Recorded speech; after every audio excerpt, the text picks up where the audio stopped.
Dios les bendiga a todos y cada uno de ustedes. Damos gracias a Dios por esta oportunidad que nos da nuevamente de juntos poder estudiar la palabra de Dios. Es un gozo estar aquí con ustedes compartiendo las riquezas y las verdades tan grandes que hay en su palabra. Entonces, como anuncié el estudio pasado, hoy vamos a comenzar el estudio de Mateo capítulo 24. Conocido comúnmente como el discurso del Monte de los Olivos, porque es un sermón dado por el Señor Jesucristo a los discípulos, precisamente ahí en el Monte de los Olivos. Entonces, el tema de este gran sermón es la segunda venida de Jesucristo y el establecimiento de su reino y el fin de la época actual que estamos viviendo, no el fin del mundo, sino el fin de la historia como nosotros la conocemos hasta el día de hoy. Y en realidad el sermón ocupa los dos capítulos, no solamente nomás el capítulo 24, sino 24 y 25. Entonces son muy importantes esos dos capítulos porque los principios establecidos en estos dos capítulos son esenciales para un entendimiento de las cosas que están por venir al mundo. A estos capítulos la gente tiende mucho a darle diferentes interpretaciones, pero a mí me parece que no es tan complejo como lo quieren presentar muchas veces. Creo yo que se puede estudiar de una manera muy simple. Siempre lo he creído yo así, aunque la palabra en muchas ocasiones hay escrituras que verdaderamente, ¿verdad? Se cree como que son difíciles de entender, pero estudiándolas y mirando el contexto de cada escritura, se puede entender fácilmente lo que Dios quiere hablar en su palabra. Entonces, en esta hora quisiera colocar en sus mentes el cimiento que va a hacer que este estudio de Mateo 24 tenga realmente sentido, ¿verdad? Que se pueda entender conforme lo estudiamos.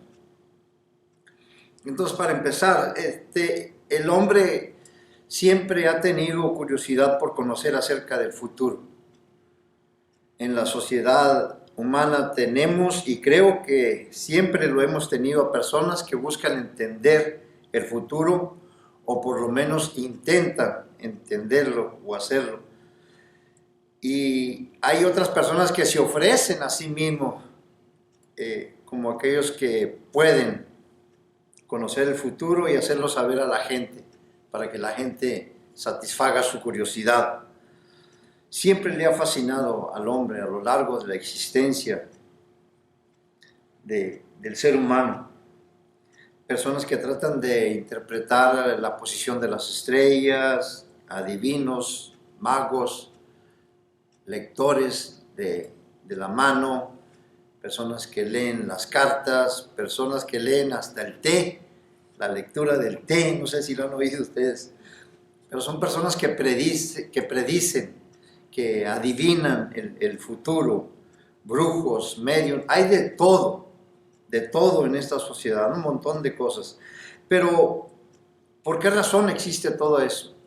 Bueno, simple y sencillamente porque todo el mundo tiene curiosidad por el futuro. Todo el mundo tiene curiosidad por el futuro, es obvio, porque por una u otra razón nos gustaría saber lo que no conocemos. ¿A quién no le gustaría saber cómo va a ser su vida en el futuro? ¿Verdad? Pues cualquier persona le gustaría eso. Le gustaría también saber cómo va a estar la economía para poder realizar las inversiones correctas y así traer un beneficio económico a las vidas de ellos. Hay muchas razones por las cuales nosotros queremos entender el futuro. La razón que estoy diciendo esto, porque el pueblo judío no es la excepción. Ellos no son diferentes de nosotros, ellos también querían conocer también el futuro, pero ellos tenían sus razones. Ellos ya estaban cansados de la opresión que los ha plagado por largo tiempo, por todo ese periodo del tiempo que estudiamos en los estudios pasados, el tiempo de los gentiles. Antes del tiempo de los gentiles, acuérdense, ellos ya habían sufrido la opresión de Egipto, 400 y pico de años esclavos, y luego en el año 722 los asirios, la nación de Asiria se llevó cautiva a las 10 tribus de Israel, al reino del norte, y luego más adelante el reino del sur, unos 100 años más adelante, en el año 605 antes de Cristo, Judá y Benjamín fueron llevados cautivos, ¿verdad?, a Babilonia, y luego vienen los persas, y luego le siguen los griegos, la nación de los griegos, y por último, aquí donde estamos, pues están bajo la opresión romana, y ellos ya estaban cansados de todo eso, y en sus espíritus ellos nunca han sido siervos de ningún hombre. Ellos siempre han estado esperando el día en que serán libres de toda esa opresión y esperan ser gobernados por un nuevo rey justo, y conocerán también el reino prometido que Dios ha prometido desde tiempos antiguos en el Antiguo Testamento, las bendiciones, todo ello. Ellos están esperando eso. Ellos conocían el Antiguo Testamento y sabían que en el Antiguo Testamento habla de un futuro lleno de esperanza. Ellos sabían que en el Antiguo Testamento Dios había prometido establecer un reino, y ellos sabían que debían de esperar a un ungido, un rey, un Mesías que vendría y establecería el reino de David nuevamente aquí en la tierra. Ellos anhelaban que eso viniera, un tiempo cuando la justicia y la prosperidad prevalecerían en Jerusalén, no por un breve tiempo, sino por un largo tiempo, por los siglos de los siglos, como dicen los profetas en sus escrituras. Hay una escritura que en sí ellos tenían, era la escritura más fuerte que ellos tenían. Isaías capítulo 9, versos 6 y 7, esa era la escritura más fuerte que ellos tenían, porque ahí habla del nacimiento del Mesías. Porque un niño nos es nacido, un hijo nos es dado, y el principado sobre su hombro, y se llamará su nombre admirable, consejero, Dios fuerte, Padre eterno, príncipe de paz. Y miren, lo dilatado de su gobierno y la paz no tendrán límite. Sobre el trono de David y sobre su reino, disponiéndolo y confirmándolo en juicio y en justicia desde ahora y para siempre. Ese es el reino milenial. Ellos tenían puesta su esperanza allí. Ellos estaban llenos de esperanza por el futuro. Entonces, el Evangelio de Mateo es primordial porque contesta dos preguntas fundamentales. La primera pregunta: ¿qué ha pasado con ese reino prometido por Dios en el Antiguo Testamento y que Juan el Bautista anunció y que Jesús también anunció y que los apóstoles también anunciaron? ¿Qué ha pasado con ese reino? ¿Por qué no se ha establecido todavía? Esa es la pregunta que se hacían a los judíos en ese tiempo. La segunda: ¿qué lugar ocupa la iglesia dentro de ese reino? ¿Cuál es su función?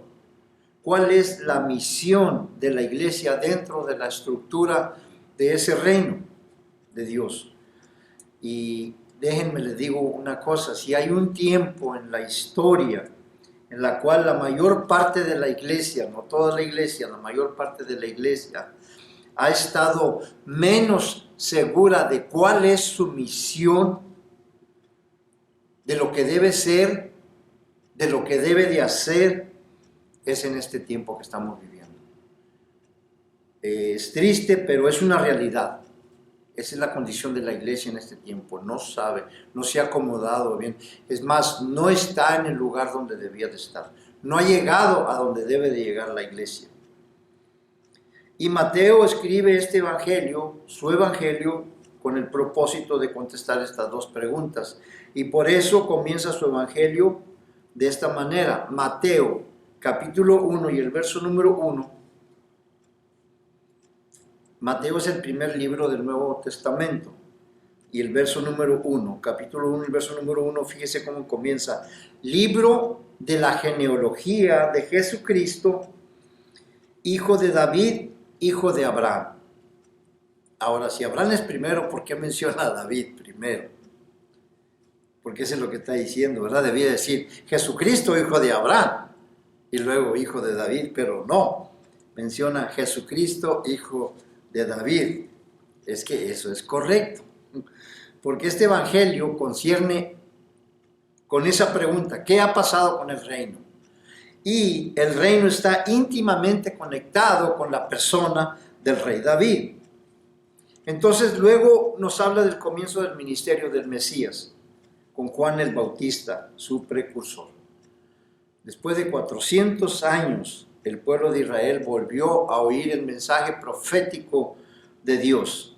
La profecía de Malaquías, el último profeta del Antiguo Testamento, fue seguida por 4 siglos de silencio, con ningún mensaje nuevo ni directo de parte de Dios.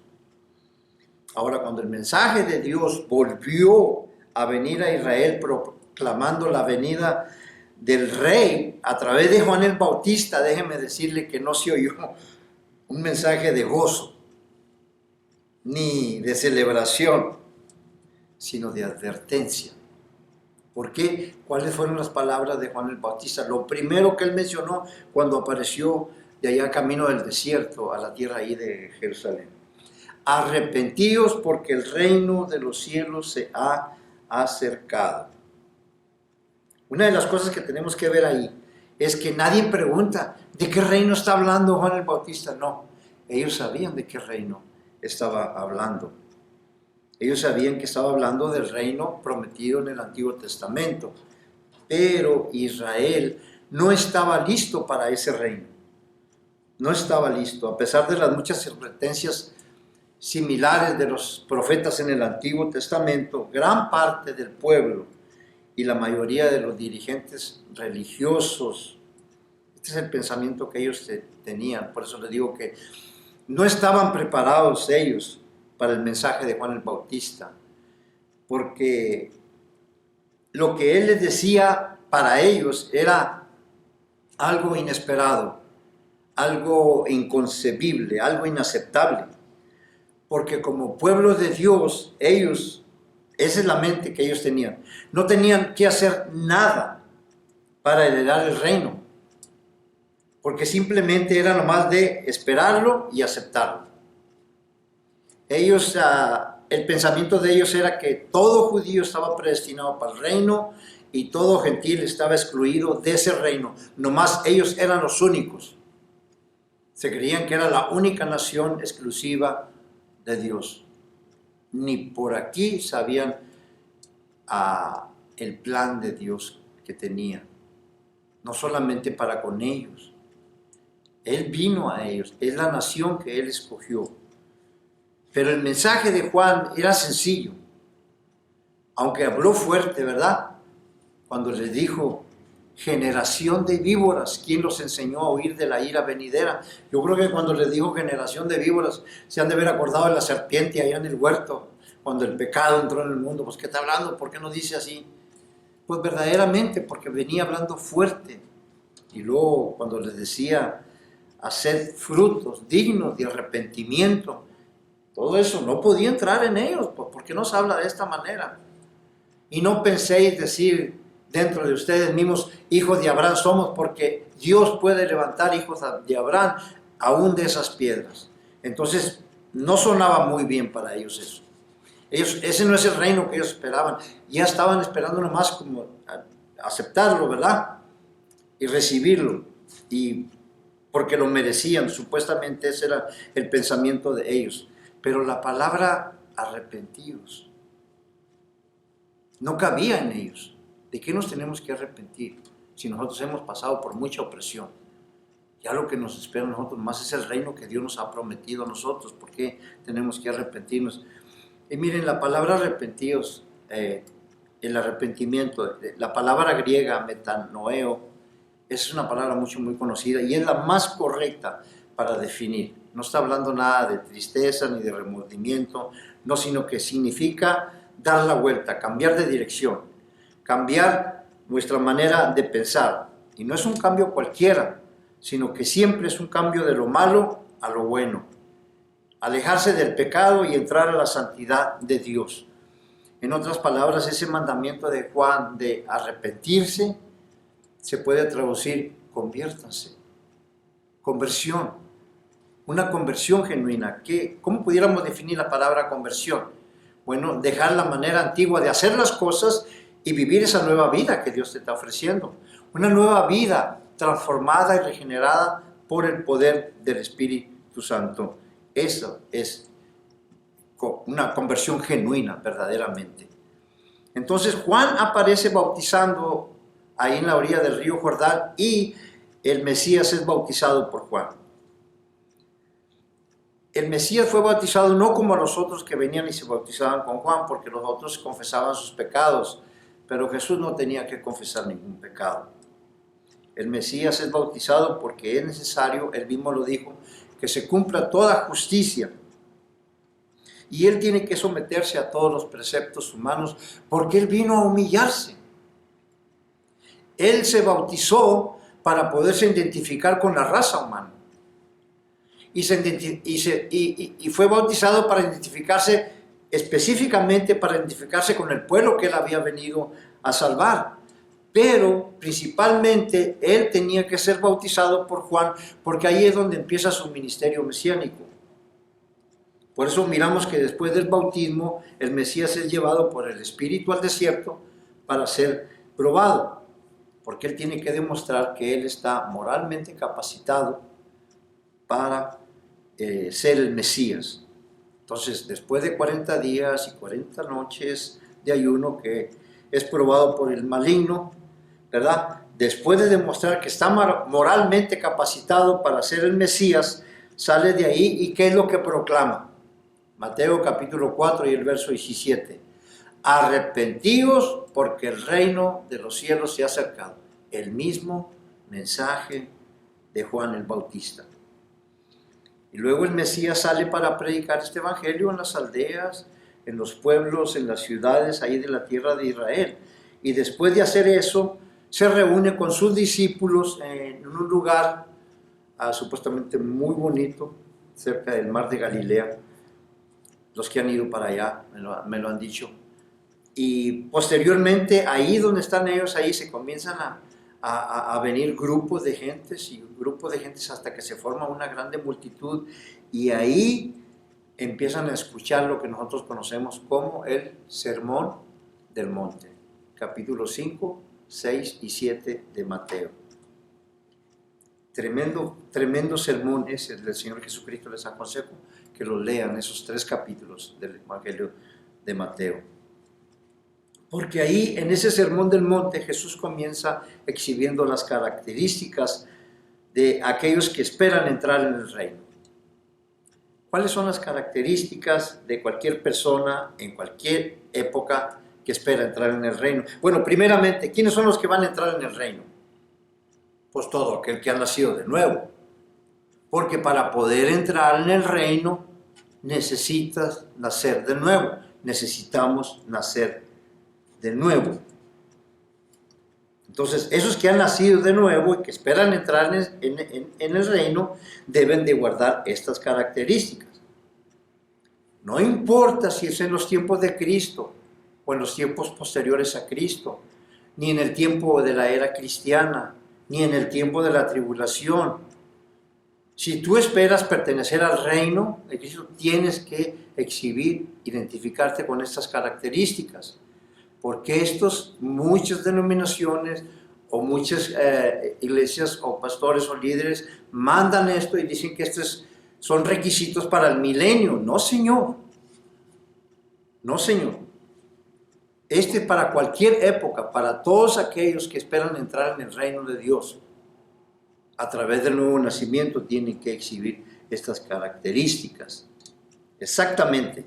¿Cuáles son esas características? Pues ¿cómo empieza el sermón del monte? Bienaventurado, lo primerito, los pobres en espíritu. Bienaventurados los misericordiosos. Bienaventurados los que lloran. Bienaventurados los que tienen hambre y sed de justicia. Bienaventurados los de limpio corazón. Entonces, en ese capítulo 5, el Señor expresa de una manera contundente, en el verso 20, capítulo 5 y el verso 20, en una manera definitiva a sus discípulos les dice, escuchen esto que les dice el Señor: a menos que vuestra justicia, que la justicia de ustedes no sea mayor que la justicia de los escribas y de los fariseos, ni ustedes van a entrar en el reino de Dios. ¿Por qué les diría eso el Señor Jesucristo? Bueno, primeramente porque los fariseos, ellos siempre mostraban ante la gente una rectitud externa, con apariencia de piedad, ¿verdad? Pero la única rectitud por la cual los pecadores pueden ser justificados delante de Dios es por medio de una perfecta rectitud. Y esa perfecta rectitud, ¿quién la tiene? Pues solamente Dios, el Señor. Pero aquí está lo más tremendo, lo más maravilloso, que Dios da esa perfecta rectitud a todos aquellos que creen. ¿Dónde está eso? Romanos capítulo 1 y el verso 17. ¿Se acuerdan? En el verso 16 dice el apóstol Pablo: porque no me avergüenzo del evangelio, porque es poder de Dios para salvación a todo aquel que cree, al judío primeramente y luego al gentil, al griego. Pero miren el verso 17: porque en el evangelio la justicia de Dios se revela por fe y para fe. Porque en el evangelio la justicia de Dios se revela. La justicia de Dios está en Cristo Jesús. La justicia de Dios tiene que ver con la persona de Cristo y con la obra que Él llevó a cabo ahí en la cruz.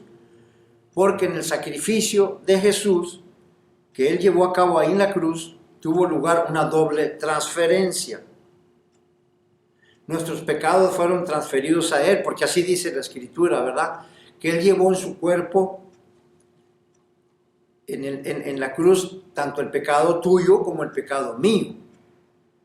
Entonces, Dios, como dice el profeta Isaías, cargó en Él. Vamos a decirlo de esta manera: Dios descargó en Él todo el peso de nuestros pecados.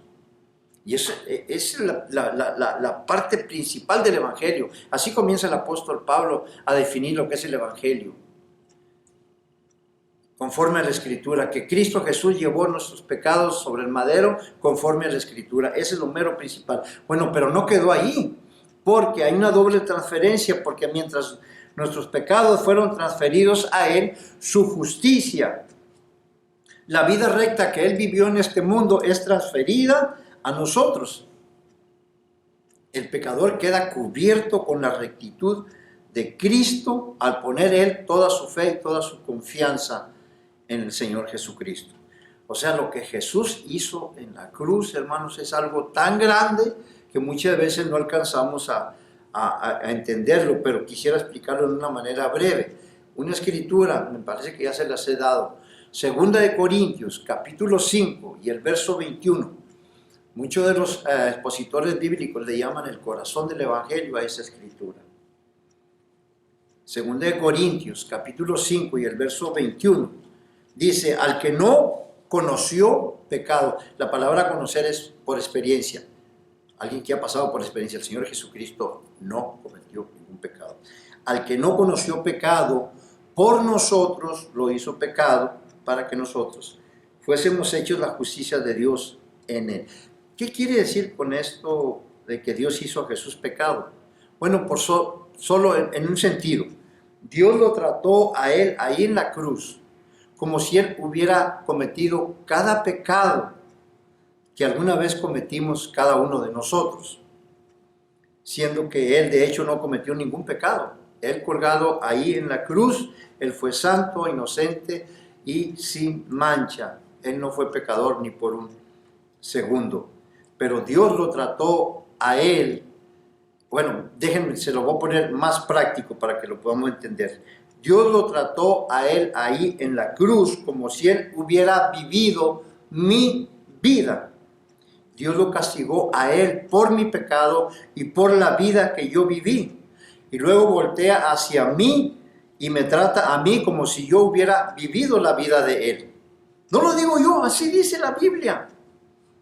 Porque en el Evangelio la justicia de Dios se revela, no solamente se revela, se acredita a todo aquel que cree, a todo aquel que pone su fe y su confianza en el Señor Jesucristo.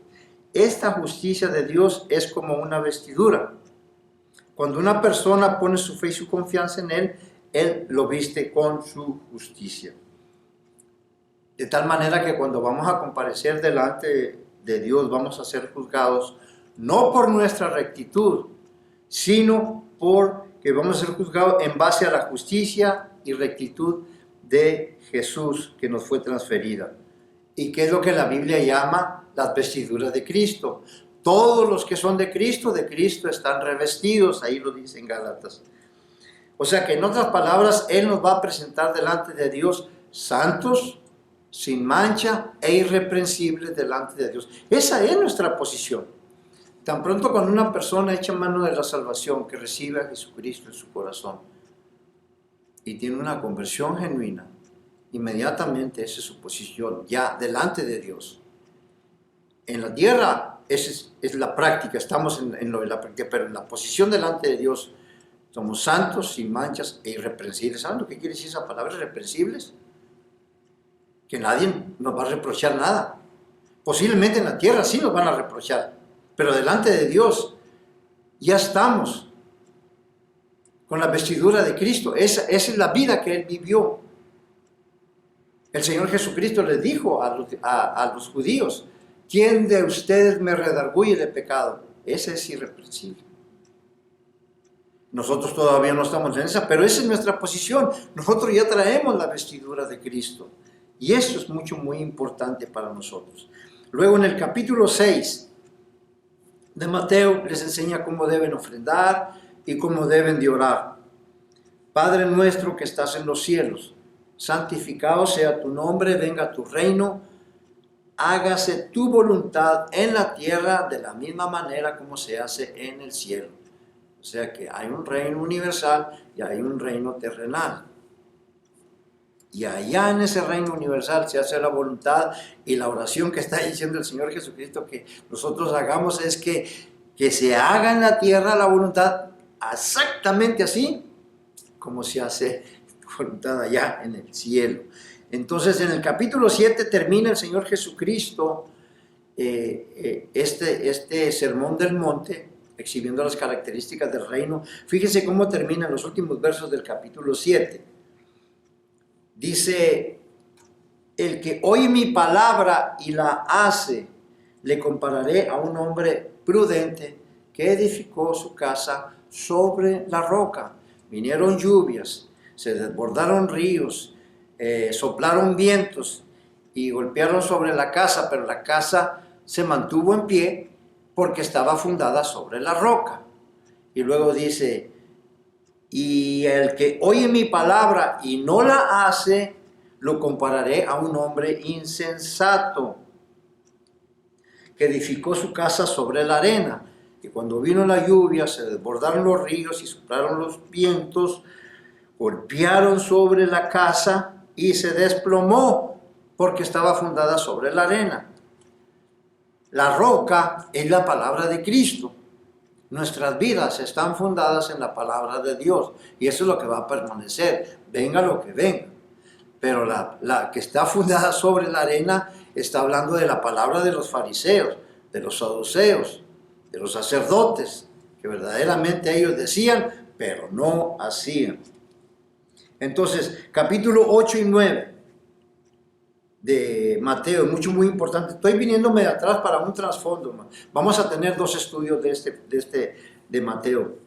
Entonces, este es el primero y quiero dar este trasfondo. Capítulos 8 y 9 de Mateo registra una serie de milagros del Señor Jesucristo. Son como las credenciales de Él, como el Mesías. Son miles de milagros que el Señor hizo.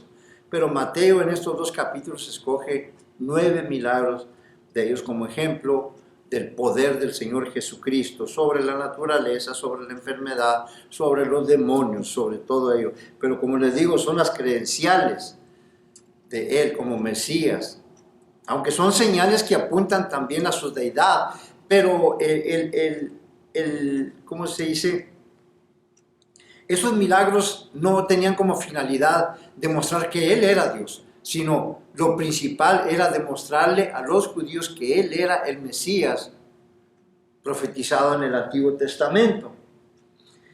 Miren, cuando nosotros usamos la palabra Cristo, estamos nosotros diciendo el Mesías, porque Mesías en griego es Cristo. Por eso es muy importante esa declaración del apóstol Pedro, que le hizo al Señor Jesucristo. ¿Se acuerdan que venía el Señor Jesucristo caminando con los discípulos y les dice, voltea y les dice, siempre era una de las costumbres del Señor Jesucristo, sorprenderlos inmediatamente? ¿Quién dice la gente que es el Hijo del Hombre? Y uno decía, pues unos dicen que eres Jeremías, otros que eres Elías, otros que eres Juan el Bautista. Y dijo, ¿y ustedes? ¿Quién dicen que es el Hijo del Hombre? Y pues ya saben, ¿verdad? Pedro, ¿verdad? Rápido. Pedro, el atrevido, le dijo, tú eres el Cristo, el Hijo del Dios viviente. Ahí esa palabra, que donde le está diciendo el Cristo es el Mesías. Y el Mesías tenía que ser Dios, no podía ser menos. Tenía que ser Dios. Entonces cuando Pedro le dice, tú eres el Cristo, el Hijo del Dios viviente, esa palabra, el Hijo del Dios viviente, le está diciendo, tú eres Dios. Se lo puedo comprobar ahí con Mateo capítulo 26 y el verso 63. ¿Se acuerdan cuando el Señor Jesucristo fue llevado a casa del sumo sacerdote para ser juzgado ilegalmente y se levantaron testigos falsos después de su arresto? ¿Verdad? Para levantarle falsos testimonios, ¿verdad? Que él había dicho que iba a derribar el templo y que en 3 días lo iba a levantar. No estaba hablando del templo de esto, estaba hablando de su cuerpo. Y en 3 días lo voy a levantar, estaba hablando de la resurrección. Pero dice el texto ahí en el verso 63, 26-63 de Mateo, que Jesús callaba, no decía nada. Entonces el sumo sacerdote le dice, te conjuro delante del Dios viviente que nos diga si tú eres el Cristo, el Hijo de Dios. Las mismas palabras de Pedro. El sumo sacerdote sabía que el Cristo, el Mesías, tenía que ser Dios. Ellos sabían, por eso no podían aceptarlo. Y más porque sabían quién era el Señor Jesucristo, el hijo de José. Muchos de ellos lo conocían de su infancia, de niño. ¿Cómo hace posible que Por eso cuando usan la palabra Jesús de Nazaret, yo sé que se acostumbra mucha gente en usarlo y todo eso, pero ellos lo usan de una manera despreciativa. Porque de Nazaret, como dicen, pues de Nazaret, ¿qué puede salir bueno? Así dijo Natanael, ¿se acuerdan? Cuando fue Felipe y le dijo a Natanael, ven, porque hemos encontrado al que habló Moisés en las Escrituras, al Mesías. Dijo, ¿quién? A Jesús. Jesús de Nazaret, pues ¿a poco de Nazaret puede salir algo bueno? Es tremendo, porque verdaderamente ellos sabían quién era, por eso no podían creer que él era el Mesías, porque lo conocieron y verdaderamente no podían aceptarlo. Bueno, vámonos más adelante, en el capítulo 10, el Señor manda a los discípulos de 2 en 2, ¿se acuerdan? A los apóstoles y les dice, fíjense el mandamiento, no vayan a casa de samaritanos, ni vayan a pueblos de gentiles. Id a las ovejas perdidas de la casa de Israel, y cuando entren ahí, díganles, el reino de los cielos se ha acercado. Otra vez, el mismo mensaje de Juan, el mismo mensaje del Señor Jesucristo. Capítulo 11 de Mateo. El Señor Jesucristo hace un llamado a la nación ahí. Venid a mí, todos los que estéis trabajados y cargados, que yo os haré descansar. Llevar mi yugo sobre vosotros y aprender de mí, que soy manso y humilde de corazón, y hallaréis descanso para vuestras almas. el pueblo había estado siguiendo a falsos pastores, falsos fariseos, escribas, sacerdotes, saduceos. Ya estaba cansado aquel pueblo de toda esa gente. Cristo les dice, venid a mí, les está haciendo el llamamiento.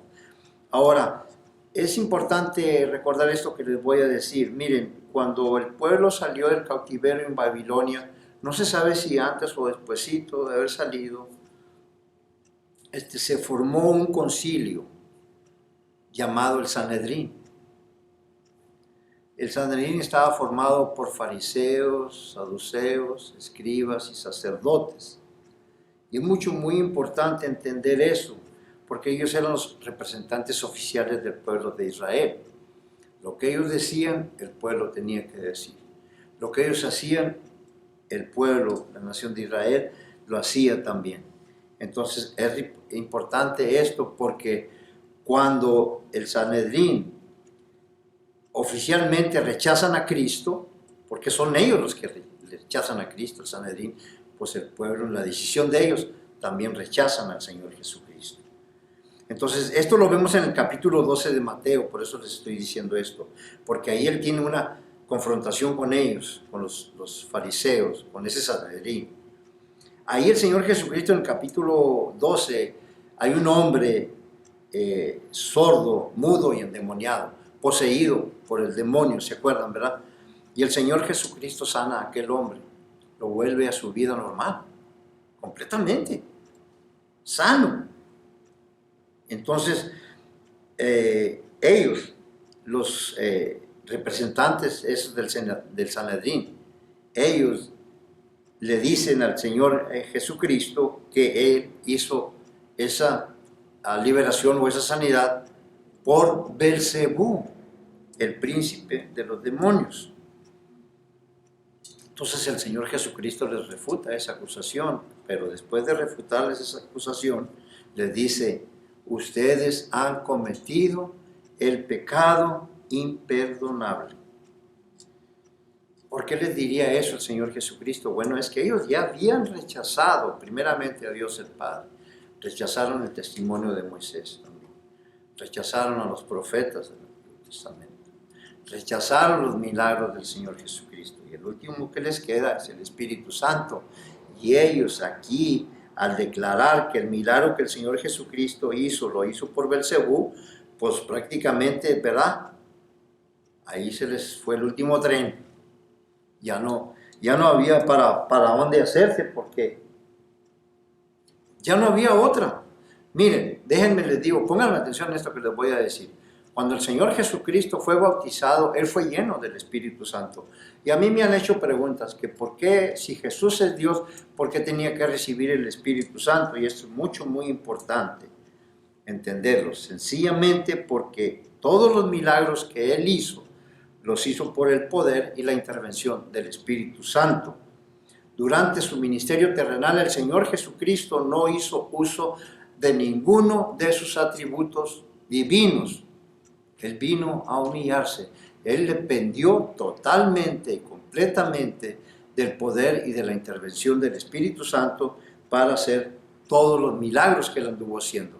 Hay una escritura en Hechos, capítulo 10, versos 37 y 38.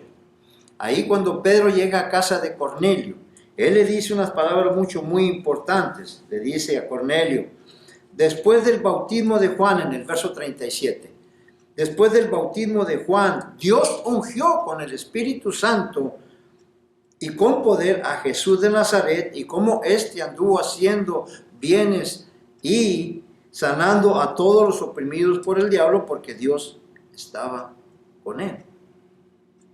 Por eso el Señor Jesucristo les dice, ustedes han cometido el pecado imperdonable, porque ese era el último testimonio que les quedaba, el testimonio del Espíritu Santo, y ya también lo rechazaron, pues ya no hay para dónde hacerse. Pero aquí es importante esto, quiero como aclarar esto. En este tiempo, este pecado no se puede cometer como muchas denominaciones o iglesias o pastores o líderes lo gustan.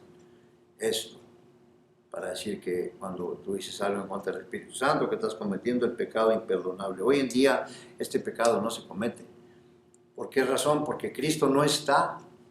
ni las personas que rechazaron esos testimonios tampoco están. No hay pecado que no pueda ser perdonado en este tiempo de la gracia.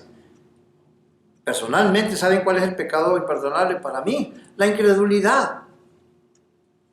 La incredulidad. Miren, ahí en San Juan capítulo 3 y el verso 16, ¿verdad? Es un verso mucho conocido universalmente.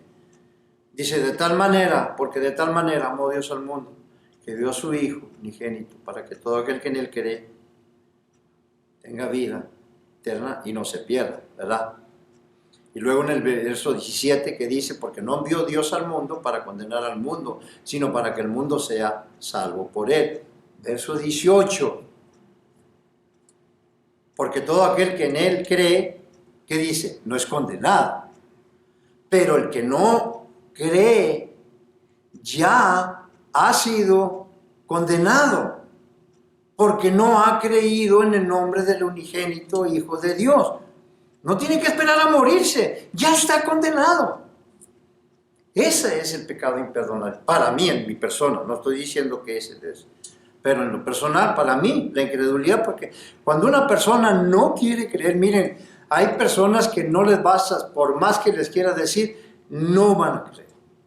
Ellos mismos sellan su propio destino y dicen, no creo, no me interesa. Yo les dije la otra vez lo que era, lo que se menciona ahorita, el postmodernismo. El postmodernismo es algo más tremendo todavía. Son gente que verdaderamente no creen ni en ciencia, no creen en nada, menos en Dios. Pero les vas a hablar de Dios, les vas a decirle y te dice, mira, a mí no me interesa nada. Si existe Dios, no me interesa. Si no existe, no me interesa.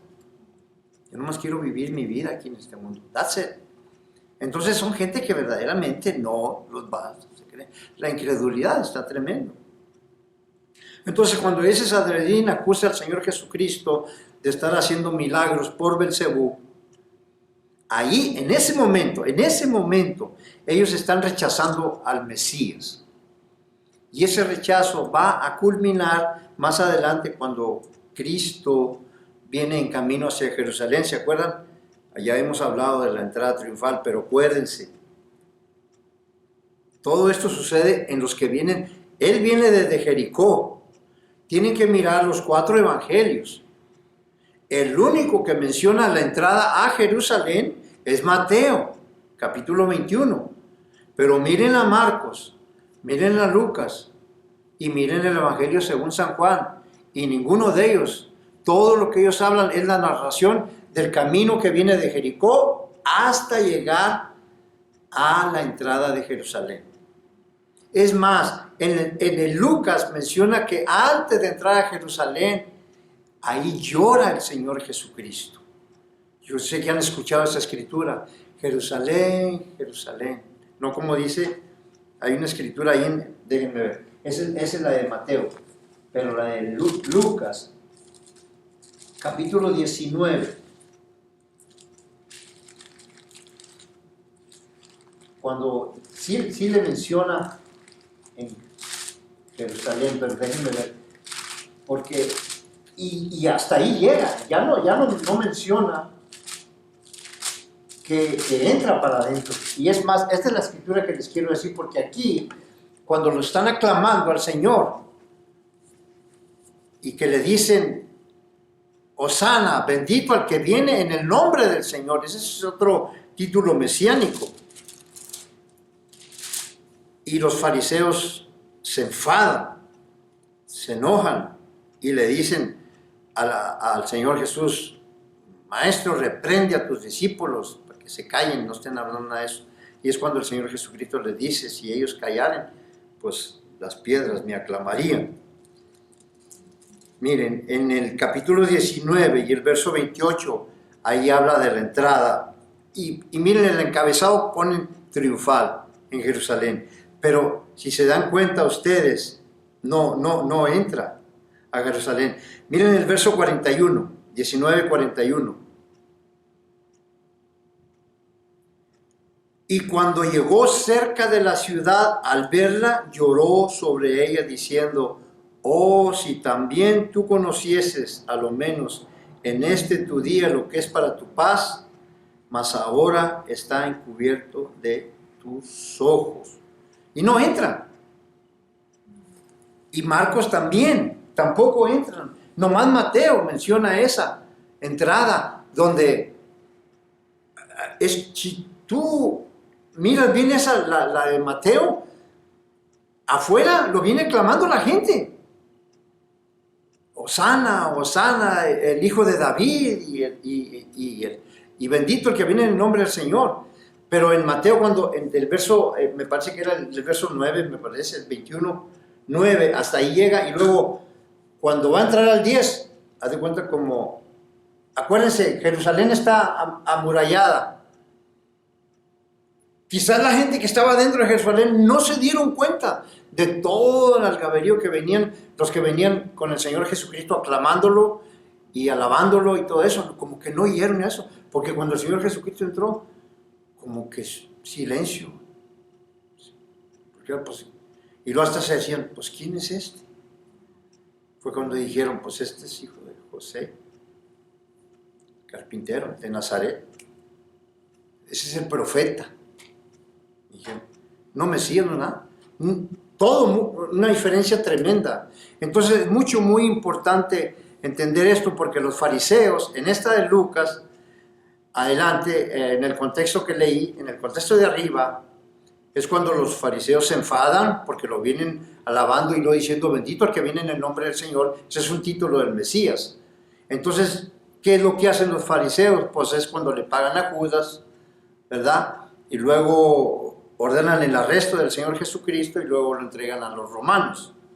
Esa es la culminación del rechazo que comenzó, que tuvo lugar en el Mateo capítulo 12. Es muy importante entender la respuesta de esto, de los fariseos, del Sanedrín, porque la pregunta que hicimos, ¿qué ha pasado con el reino anunciado antes en el Antiguo Testamento? Bueno, miren, en Mateo capítulo 22, ya vamos de bajada, Mateo capítulo 22, del verso 1 al 14, hay una parábola que el Señor Jesucristo, muy importante hermanos. El Señor Jesucristo comienza el capítulo 22 con una parábola. Dice, el reino de los cielos es semejante a un rey que hizo fiesta de bodas a su hijo y envió a sus siervos a llamar a los convidados a las bodas. Esos convidados a las bodas es el pueblo judío. Mas estos no quisieron venir.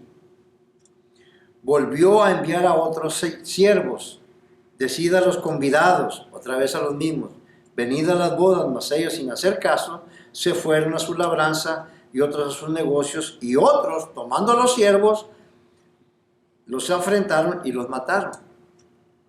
Miren el verso 7. Al oírlo el rey se enojó y enviando sus ejércitos destruyó a aquellos homicidas y quemó su ciudad. Ya está anunciando la destrucción de Jerusalén. El mismo Señor Jesucristo ahí le está diciendo del juicio que viene ya. Y esto sucedió. Ese es un anuncio profético de lo que Dios va a hacer con la ciudad de Jerusalén en el año 70, donde el general romano Tito, junto con su ejército, mataron más de 1 millón de judíos, lanzándolos del muro. Y los que alcanzaron a escapar, también miles, mataron, varios miles de judíos los mataron a espadas. Fue una masacre la que se llevó a cabo ahí. Y luego incendiaron la ciudad de Jerusalén. Todo eso viene en el libro se los recomiendo, porque quizás voy a estar hablando más adelante un poco de esto. En el otro estudio también voy a hablar del libro de Josefo, La guerra de los judíos. Es un libro muy recomendado por muchas gentes, muchos expositores bíblicos. Bueno, ahí viene lo del año 70, de la destrucción de Jerusalén, porque él vivió en ese tiempo. Ahora, miren cómo termina el capítulo 23, ahora sí, Jerusalén, Jerusalén. Capítulo 23, verso 37 al 39. Jerusalén, Jerusalén, que matas a los profetas y apedreas a los que te son enviados.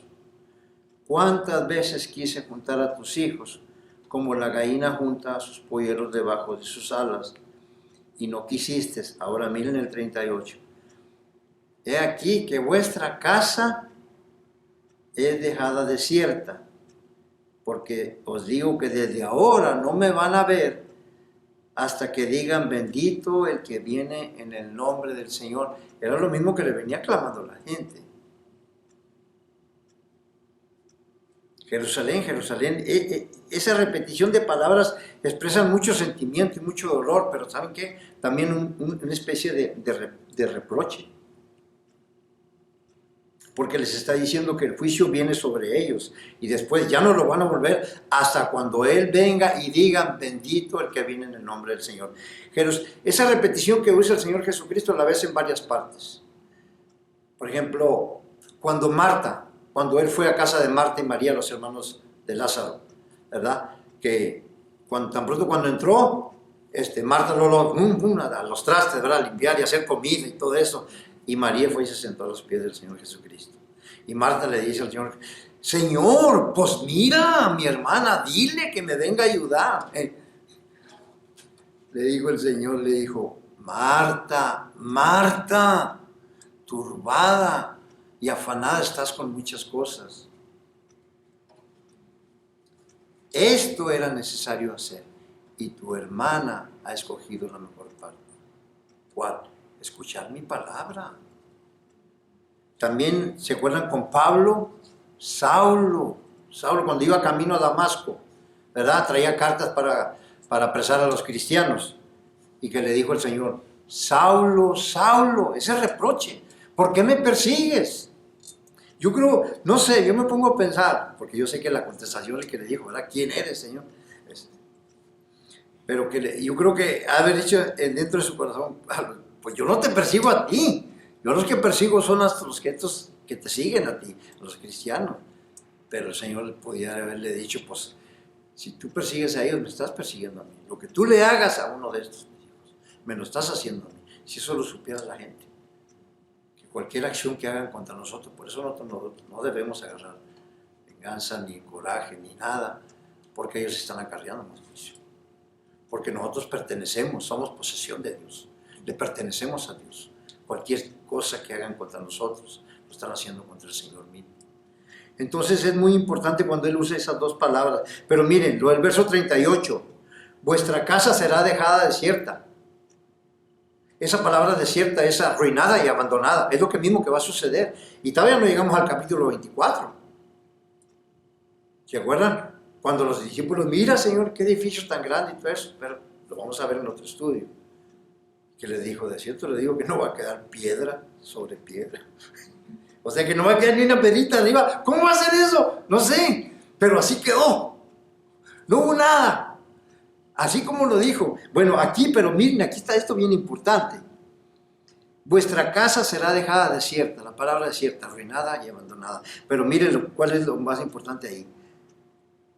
Tu casa ya no es mi casa, ya no es la casa de mi padre, ahora es su casa de ustedes, porque ustedes la han profanado y la han deshonrado. Y ahora Dios le llama tu casa, porque la gloria y la bendición de ahí ya fue removido, ya no está. Miren, en esta época actual, aunque la gloria y la mano protectora de Dios se ha retirado de Israel, la casa de Dios hoy en este tiempo es la iglesia de Cristo. Pablo cuando le escribe a Timoteo, primera de Timoteo, siempre me ha gustado a mí esta frase, me gusta mucho. Primera de Timoteo capítulo 3, verso 14 y 15. Miren cómo le dice, Timoteo, estas cosas te escribo, aunque tengo la esperanza de ir pronto a verte, pero si tardo, yo te escribo para que sepas cómo conducirte en la casa de Dios, que es la iglesia del Dios viviente, columna y baluarte de la verdad. Verso 39, porque os digo que desde ahora no me veréis. Y miren, hay otra palabra importante, subrayen en sus Biblias. Verso 39. Ahí es donde les está declarando el juicio. Ya no me van a volver a ver. desde ahora no me van a volver a ver hasta que digan bendito el que viene en el nombre del Señor. Miren, estas palabras son cruciales para los judíos incrédulos que estaban escuchando ese día. Acuérdense, aquí todavía no está con los discípulos. Aquí están los fariseos, están en el templo. ¿Cómo dice capítulo 24? Estos son los últimos versos del 23. ¿Cómo dice el 24 y verso 1? Y saliendo Jesús del templo, ¿verdad? Entonces aquí está con los fariseos, con los dirigentes religiosos, están dentro del templo. Y ahí les está declarando esto. Entonces, como ellos rechazaron a Dios, pues Dios los rechazó a ellos también. Ya no sería Dios de ellos, ni ellos serían su pueblo. Ahí ya los está rechazando. Pero miren, la palabra importante es esa. Si no fuera por esa palabra, hasta, eso es un adverbio de tiempo. Si no estuviera esa palabra hasta, entonces hasta ahí hubiera llegado la historia del pueblo de Israel. Porque con esa frase, hasta, el Señor Jesucristo está convirtiendo la restauración de la nación de Israel en una realidad que se va a llevar a cabo. Esa palabra hasta ofrece esperanza. Por eso, la esperanza en el futuro, de que un día Israel dirá finalmente en fe, bendito el que viene en el nombre del Señor. Y eso es lo que va a declarar al final de la tribulación, cuando el Señor venga en su segunda venida a la tierra. En ese día la nación de Israel será redimida, restaurada y bendecida para siempre. Es muy importante esto, hermanos. ¿Por qué digo todo esto? ¿Qué significa todo esto que estoy diciendo? Porque aunque la nación de Israel rechazó el reino anunciado en el Antiguo Testamento, rechazó al Mesías, su rey, la promesa de Dios tocante al reino no ha sido anulada. La promesa de Dios hecha a Abraham y a David todavía está en pie, no quedó anulada, porque Dios no puede abandonar su promesa y en su gracia Él va a volver a enviar de regreso a su Hijo para ofrecer el reino nuevamente a Israel. Eso es importante tenerlo en mente, porque voy otra vez, ya para terminar aquí, voy para abajo, en las preguntas que hice al principio. Aquí están las dos preguntas del principio. ¿Qué ha pasado con ese reino anunciado por los profetas del Antiguo Testamento? ¿Por qué es que no se ha establecido todavía ese reino aquí en la tierra? Esa es la pregunta que se hacían los judíos. Bueno, esta es la respuesta. Ese reino quedó pospuesto hasta la segunda venida del Señor Jesucristo. Ahora, la segunda pregunta, esa es importante. ¿Qué lugar ocupa la iglesia dentro de ese reino? ¿Cuál es la función? ¿Cuál es la misión de la iglesia dentro de la estructura del reino de Dios o de los cielos? Es igual. Miren una escritura en Hechos capítulo 1 y verso 1 al 3. Ahí hay un pasaje muy importante. Hechos capítulo 1, verso 1 al 3. En el primer tratado, oh Teófilo, ¿ya están conmigo?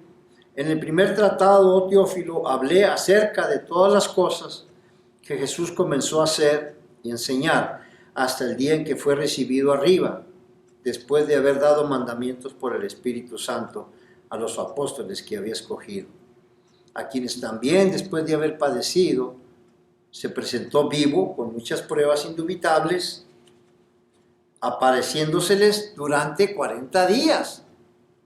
Esas pruebas indubitables, ahí las miras en capítulo 15 de la primera de los Corintios, Pablo lo describe. Pero miren lo más importante.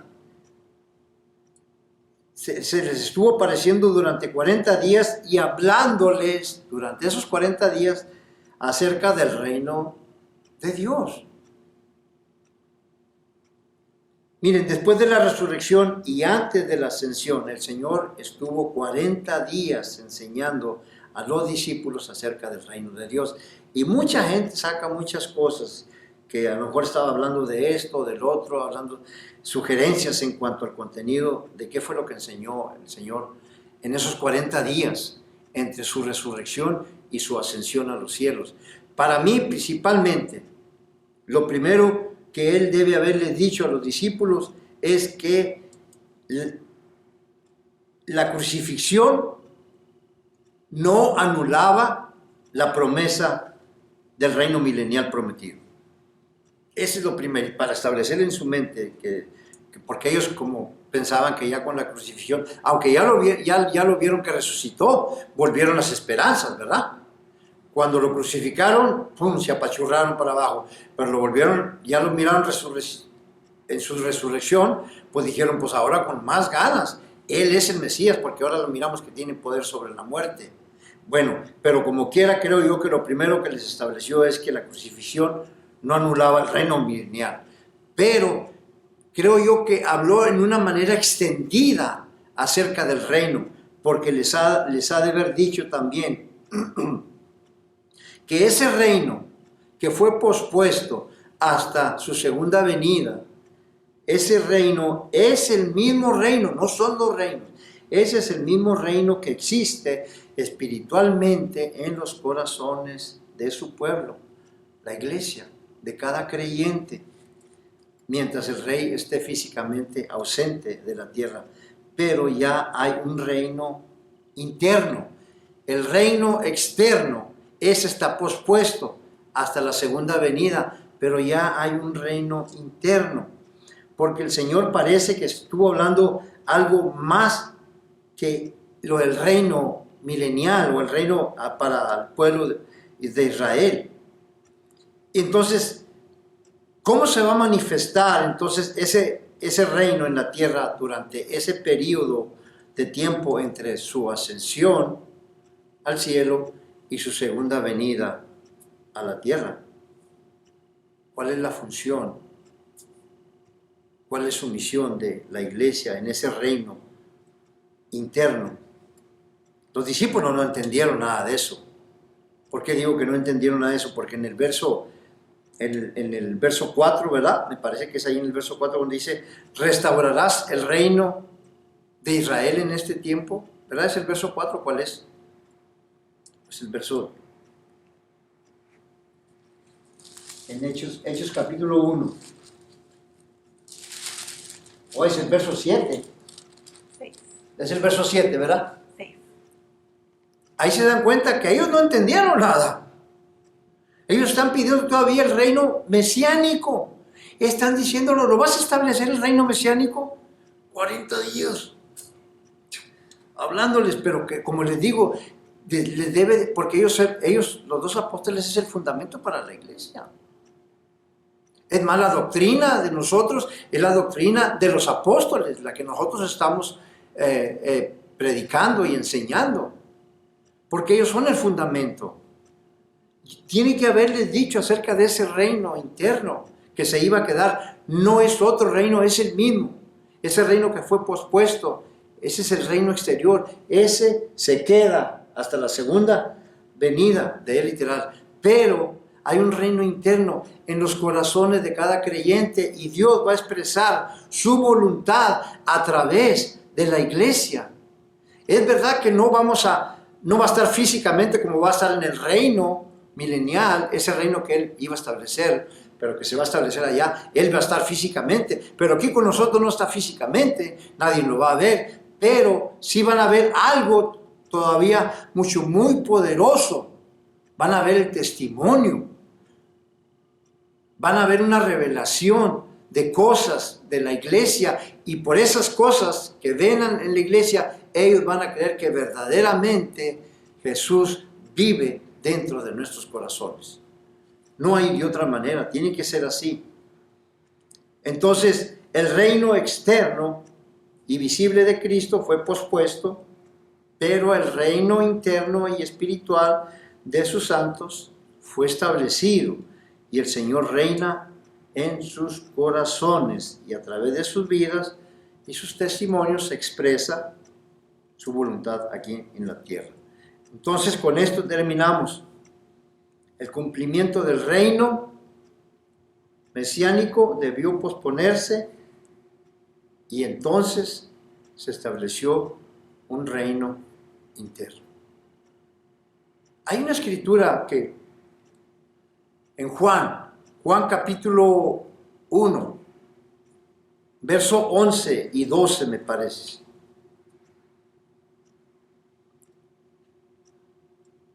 verso 11 y 12. En el verso 11 que dice, donde dice, bueno, déjenme lo voy a leer desde el verso 9. Aquella luz verdadera que alumbra a todo hombre venía a este mundo. En el mundo estaba y el mundo por él fue hecho, pero el mundo no le conoció. A los suyos vino, ahí está el 11, y los suyos no le recibieron.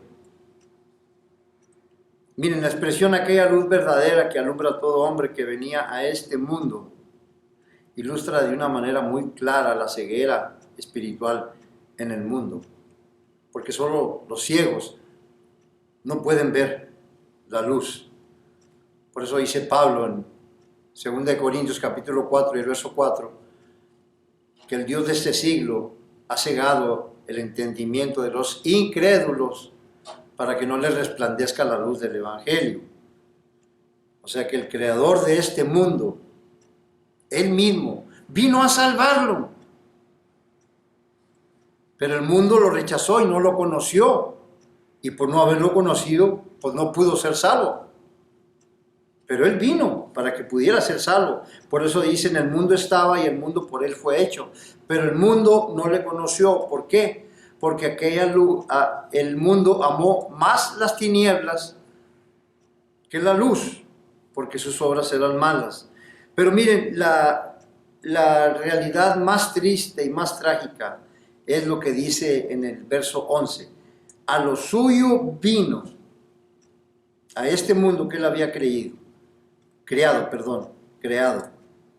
Y los suyos, ahí está, esa nación de Israel, a los suyos vino, a ese pueblo que él conoció de entre todas las naciones de la tierra. A los suyos vino y los suyos no le recibieron.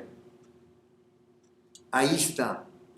Por eso el día del cumplimiento, del establecimiento del reino mesiánico quedó pospuesto. Y en lugar se estableció el reino interno. ¿Con quién? Verso 12. ¿Qué dice en el verso 12? Mas aquellos, a todos los que le recibieron y creyeron en su nombre. La palabra recibir es agarrar, es asir, es obtener. No nada más es una cosa de algo meramente como una presentación, no, pues que yo lo recibo y todo. No, es algo que tú agarras, lo obtienes. A los que le recibieron y creyeron en su nombre, lo mismo. Todo lo que es la persona del Señor Jesucristo, toda su obra, todo lo que Él es, eso equivale el nombre de Jesucristo. Muchas gentes agarran el nombre de Jesucristo como si fuera un nombre mágico, una palabra mágica. No es así. Cuando tú hablas en el nombre de Jesucristo es todo lo que Él es y todo lo que Él llevó a cabo. Mas a todos los que le recibieron y a los que creen en su nombre, Dios les dio potestad de ser llamados hijos de Dios, los cuales son engendrados de nuevo, no de sangre, ni de voluntad de carne, ni de voluntad de hombre, sino de Dios. Y luego, con esto termino, una de las verdades más tremendas y más importantes, si no es que la más importante entonces en la Escritura. Verso 14, capítulo 1 y el verso 14. Y aquel verbo fue hecho carne. 5 palabras que expresan el hecho real de que Dios vino a este mundo y tomó forma humana en la encarnación. O sea, lo infinito se hizo finito. La eternidad entró en el tiempo. Lo invisible se hizo visible y el Creador entró en su creación. Porque los que debíamos de servirle a Él, Él vino a servirnos y dar su vida en rescate por todos nosotros. Terminé todo lo de Mateo como un trasfondo. Y si ustedes se fijan, capítulo 23 37, 38 y 39, ahí está declarando ya el juicio que viene sobre ellos. Vienen cosas difíciles para el pueblo de Israel, pero más que todo les está diciendo que el reino no ha sido anulado. Y eso es lo que va a contestar en el capítulo 24, porque acuérdense las 3 preguntas que hacen los discípulos. ¿Cuándo serán estas cosas? ¿Qué señal habrá de tu venida? ¿Y qué del fin de los tiempos? Ahí el Señor Jesucristo va a hablarles ya más concretamente acerca de lo del reino de Dios. Y en el siguiente estudio que vamos a tener, y que va a ser ya el último de este segmento, de la segunda venida del Señor Jesucristo, que es solo una, pero está en 2 aspectos, tiene relación con 2 aspectos, uno con Israel, uno con la iglesia. En el siguiente estudio ya más vamos a hablar del capítulo 24 de Mateo, y ahí terminamos ya todo lo que es en relación con la iglesia, con Israel, perdón. Creo yo que con esto es suficiente para nosotros ya poder entrar a todo lo que concierne al arrebatamiento de la iglesia y poder entrar al libro de Apocalipsis en las partes más importantes y llegar hasta el milenio también un poco. Es muy importante entenderlo del milenio. Mucha gente que no lo cree, pero se va a llevar a cabo. Yo quiero estar ahí en el milenio. Dios les bendiga y Dios les guarde a cada uno de ustedes. Muchas bendiciones a todos ustedes y gracias por estar con un servidor de ustedes. Dios les bendiga.